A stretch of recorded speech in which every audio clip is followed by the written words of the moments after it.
to the Point of Impact podcast with Rick McDaniel. Christianity is not about knowing, it's about doing what you know. The Bible says don't just be a hearer of the word in the book of James, be a doer. Get ready to be inspired and motivated to live a high-impact life. Now, here's Rick.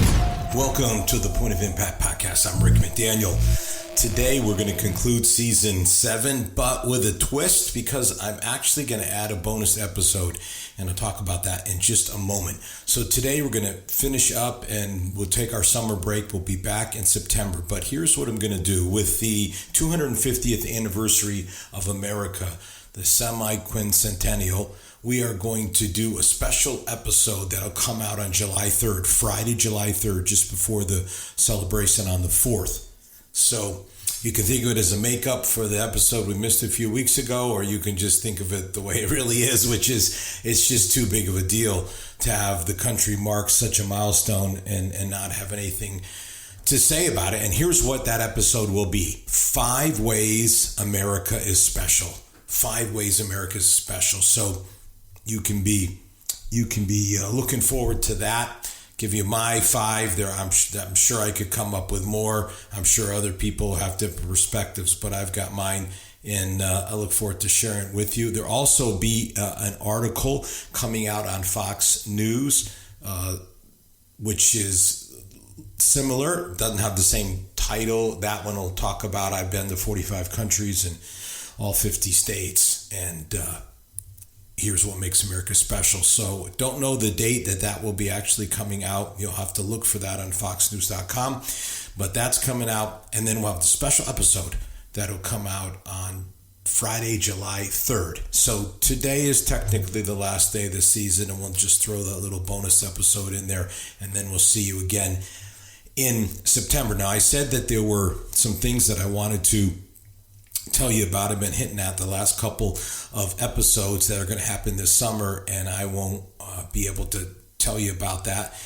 So one of those is that there is a new app coming out. The Wwjd.com super app has come out. It just came out, and I am going to have all kinds of material in that app. I've been an advisor for that app, and I think it's going to be just an awesome app. I will be talking about that today, by the way, when I talk about WWJD for a new generation, and that's what we're going to talk about today. So I will go into greater detail for sure about it and tell you more about it, but I'm really excited about this app. It is resurrecting something phenomenal, the WWJD movement. It is got all kinds of great features to it, and I look forward to sharing those with you in just a moment. The other thing is I have a new plan coming out. Hopefully, by the time you listen to this, it will have just come out, called Journeys with Jesus on the YouVersion Bible app. What's exciting about this is, first of all, it is all devotions about various journeys, various travels, various places that I have visited around America and around the world, and then a story about that place with a Bible verse and the biblical application. So it's really unique. What else is unique is I've done 10 of these. As those of you that listen regularly know, I've done 10 Bible reading plans. They're all 5 days. This is 30 days, a full month, which that would be if you did it every single day. And so most people probably don't do every single day, but even if you did it 5 days a week, you're looking at a month and a half. So they asked me to make something longer than the 5-day, that people were looking for longer plans so they didn't have to switch up a plan every week or two. So that's what this is about. I think it is going to be really interesting, very impactful. Look forward to you having a chance to get that and download it. If you follow me on the YouVersion Bible app, you should get notice as soon as it comes out. Otherwise, I would say look for it, because hopefully it's out. If it's not, it will be out very, very, very soon. So those things will be happening over the summer. The Wwjd.com app, the the YouVersion, the New Journeys with Jesus YouVersion plan as well. And then we'll have that special episode. So lots to look forward to. But today, Wwjd for new generation. So maybe you're familiar with it. I think many people are. But if you're younger, you may not be. But there was a movement that really kind of took over about 30 years ago in America, and people were wearing these WWJD bracelets. So let's just begin there. What's WWJD? WWJD is what would Jesus do? What would Jesus do? So let me share with you a little of kind of the history of that. So 130 years ago, a congregational minister in Topeka, Kansas, wrote a novel which was entitled In His Steps. And what that was a book that told a story. So it was like a novel, and it told a story about just ordinary, regular people who decided that they were going to do something extraordinary. For 1 year, they wouldn't make any decision without first asking, what would Jesus do? In fact, when he wrote this book, he actually shared it on like Sunday evenings in his church. That's how this whole thing started. So what's really fascinating, of course, is that's a long time ago, right? Long time ago. And so for years, it was certainly a known book, but that book ended up creating this phrase, WWJD. And that phrase then became like this seminal question. And then nearly a century later, it became a movement, a global cultural phenomenon that touched hundreds of millions of people. So here's how that happened. In the winter of 1988 in Holland, Michigan, there was a youth group leader, and her name was Janie Tinkelberg, and she was looking for a way to help her teenagers in her youth group carry this question with them, this what would Jesus do question. Not just on Sundays, but every single day. And so she made these bracelets with the just simple woven bands with the 4 letters, WWJD, that you could just look at. If you just looked at your wrist, there it is. Just a small gesture for a small youth group in a small town. And it stayed small for almost a decade. But then in 1997, Paul Harvey, who at the time had a very, very popular radio show, and called, and he would always go, and that's the rest of the story. And he would tell these stories, and that's the rest of the story, and fill it all in. It's very, very popular. And he just mentioned these WWJD bracelets on his show. And that just made the whole thing take off like gangbusters. So within a year, 15 million of those bracelets had been sold. WWJD.com was created. All kinds of other materials were created, and it became like the most recognizable Christian symbol in, say, American culture since the cross. I mean, it's that big. It was that big of a deal. What would Jesus do? And it's a phenomenal question, right? It's so simple. Doesn't require a theology degree or church membership. Really, the only prerequisite is that you would just be honest with the answer. And the question doesn't ask what did Jesus do 2,000 years ago. It doesn't ask what your pastor would do, what your political party would do, what your parents would do. It asks what Jesus would do. Here and now, like in your situation with your resources, facing your unique decision, what would Jesus do? So there's just incredible power in the simplicity of that question. And it really became something very, very, very big. And then over time, like almost any kind of phenomenon, it has its moment of peak popularity, and then it sort of dissipates, and the next the next thing takes over, things go on from there. I would hardly say it ever completely went away. There are many people that still are very familiar with the Wwjd lingo. There are many people that have great memories, especially people that were, say, younger people at that time. So, you're going back a few years now, over 25 years. But so people that maybe are in their 40s now remember it well. But lots of other people remember it as well, because it just really became something that just was talked about and talked about and talked about and talked about, and you just couldn't miss it. I think what makes the question so challenging is because it is so precise. It's so laser focused. It doesn't offer you a system. It offers you a mirror. And most of us, if we're really honest, we don't want a mirror. We want a framework.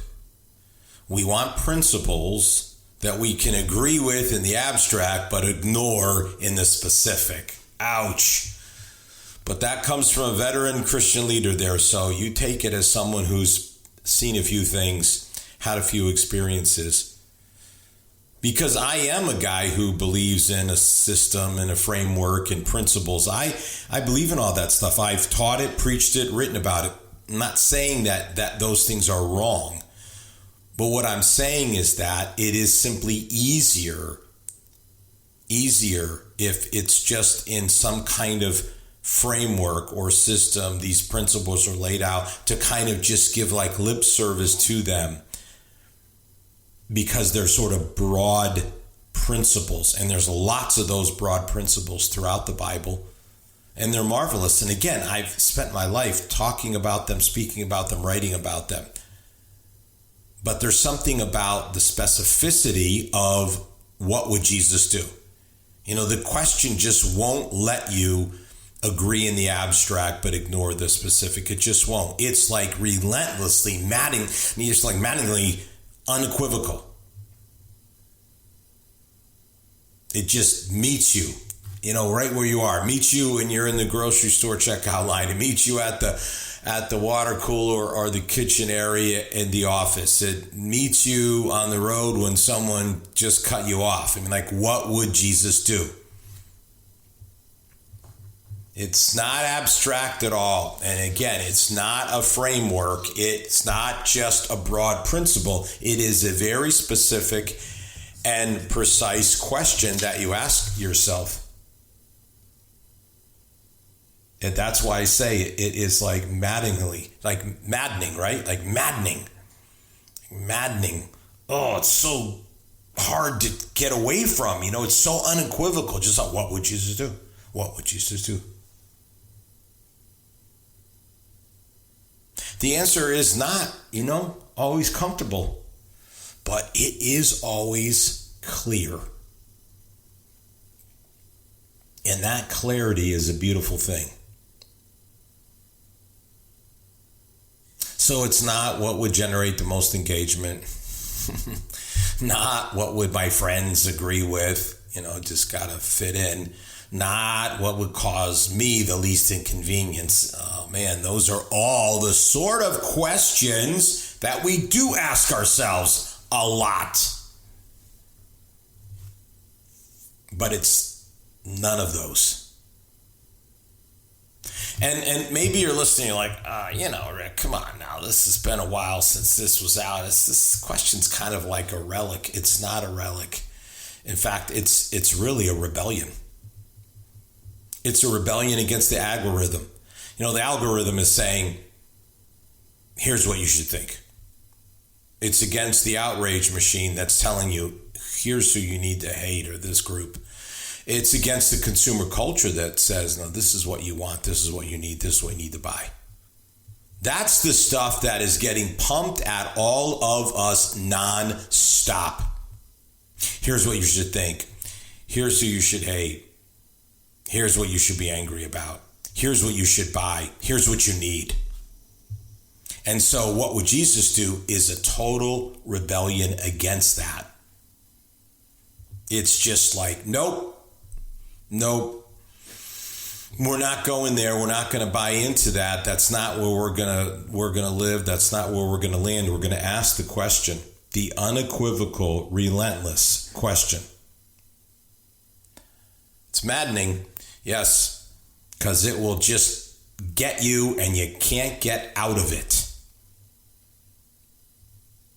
What would Jesus do? And what is exciting to me is that now, like, a new generation can ask this. Not that generation is the only generation, because we've all got these apps and we can all start using it. But you look at, say, Gen Z, they're attending church more than any other generation. That is amazing. So it's supposed to be the opposite of that. The oldest people attend church the most. And that has been the case in the past. But now the youngest adult generation is attending church more than any other. Young men are seeking God in record numbers. All these predictions about post-Christian America, not happening. It's not happening. But here's the thing. This whole generation's never worn a Wwjd bracelet. Maybe they've never heard it. And if they have, they've never delved into it deeper like they can with the help of some resource like this app. Now they can be introduced to this simple, powerful question. Again, not as some slogan, but as an actual practice. Practicing it. A question that causes you to stop and ask it about whatever is in front of you. All of a sudden, this becomes something that's there with you on a consistent basis. And this is life-changing. Absolutely, positively life-changing. So, the email that you're drafting, what would Jesus do? What would he say? The conversation you're avoiding, what would Jesus do? How would he handle it? What words would he speak? The purchase you're about to make. What? Yeah. You can't let this consumeristic world we live in just drive you to constantly be buying and buying and buying and buying when you don't need it. And in fact, never even thought you needed it until you were told you did. And those resources could be used better to help others, to give, to be generous. This new Wwjd.com, they call it a super app because it has so many features to it, is the digital expression of this. It's like a new resource for a new generation. And it's built for the way people live now on their phones, in their apps, scrolling, this kind of stuff. That's where we are. So if that is where we are, then we need something like this that we can have in our hands. Again, as you know, I've been a part and partnered with the Bible app, and look what it's done, over 1 billion downloads. I mean, there's only 8 billion people on this whole earth. Are you kidding me? 1 out of 8 of them. I mean, it's just incredible. You have the Bible anywhere you need it. You don't have to carry your Bible with you to read the Bible. And then you have all these fantastic devotional plans, like all the ones that I have. You've got the videos, like many that I've done and that many others have done. It's all right there. Fantastic. So the Wwjd.com super app has got the same sort of tools and frankly, some different tools because of its unique focus. So there's devotionals, of which I have many. There are prayer instruments. There's Bible reading. There's community. You can be a part of a community, online community. And it offers growth tracks. So these sort of structured multi-day journeys that, build the habit of asking the question, what would Jesus do, into this rhythm, this like daily rhythm of your life. How great is that? And it features, and this is crucial, what would Jesus do about, and then those are responses to, say, current events. Because here's something really important. This is really the linchpin. The question is useless if you don't know the teachings of Jesus. So this is an app to help you to learn the teachings of Jesus. Because what would Jesus do? Well, how would you know? You don't know what Jesus taught. By the way, this is where things can go wrong.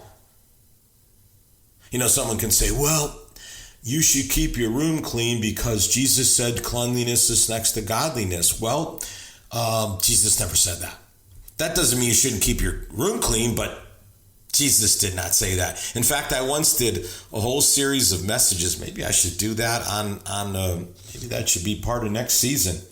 Those those statements that, you know, never actually came from Jesus or came out of the Bible. They're not there. That doesn't mean they're not bad necessarily, but if you don't know what Jesus said, then you don't know how to answer the question, what would Jesus do? If you don't know what his teachings are. So this, what would Jesus do about, is a fantastic feature. Fantastic. Here's another one. There's a 31-day In His Steps challenge. Remember, that's the name of the original book, In His Steps. And so it's one chapter of the book each day. So you read one chapter a day. Can't be very long, obviously. It's 31 days. Reflection prompts, and then real-world Wwjd scenarios drawn from contemporary life. So you see, now you're starting to get trained and educated into what it really means to do this, to ask this question, and again, have a correct and accurate answer to the question. There's daily action steps. Daily action steps that you're given that you can do. Again, moving you down the right path over a 31-day period. There's community discussion with other people who are walking down the same road with you.